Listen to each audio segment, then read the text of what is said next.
اگر تجھ سے کسی سوال کا جواب نہ آ رہا ہو تو خاموش رہے، ممکن ہے تیرے جواب کی ضرورت ہی نہ ہو۔ ان لوگوں سے ہمیشہ بچ کے رہو جو علماء کی تحریریں توڑ مڑوڑ کے پیش کرتے ہیں۔ مجذوب کی کیفیت جہل نہیں، علم ہے۔ اللہ کے ساتھ صبر کرو اور اس سے ڈرتے رہو، بلا شبہ اس وقت ذلیل و خوار ہو جاتا ہے جب اسے اللہ پر بھروسہ نہیں رہتا۔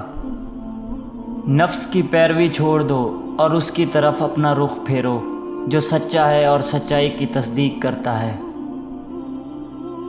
اگرچہ سمندر میں گہرائی ہوتی ہے لیکن دل کا سمندر سب سے زیادہ گہرا ہے۔ جب وہ تجھے نہ دے تو یہی اس کی عطا ہے، اور جب وہ تجھے عطا کرے تو یہ اس کا نہ دینا ہے، تو لینے سے نہ لینا بہتر ہے۔ جو شخص اللہ کے قوانین کی نافرمانی کرے اسے کبھی عزت حاصل نہیں ہوتی، چاہے اس کی شہرت آسمانوں کو چھوتی ہو۔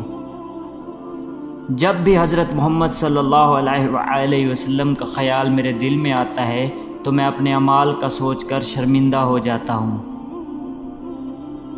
جو آنسو ہم بہاتے ہیں وہ ہمارے دل کے باغ کو سیراب کرتے ہیں۔ پریشانی تو آتی جاتی ہیں اور آتی جاتی رہیں گی، تم بس اللہ سے امید مت ہارنا۔ انسان کی حفاظت دراصل اس کی موت کا مقررہ وقت کرتا ہے۔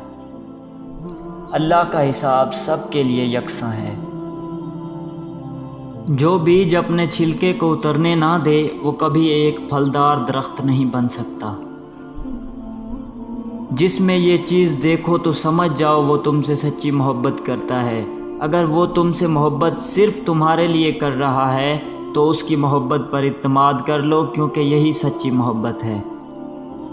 اگر آپ کا دل ایمان کے دل سے منور ہے تو یہ آپ کو سچ کی راہ لازمی دکھائے گا۔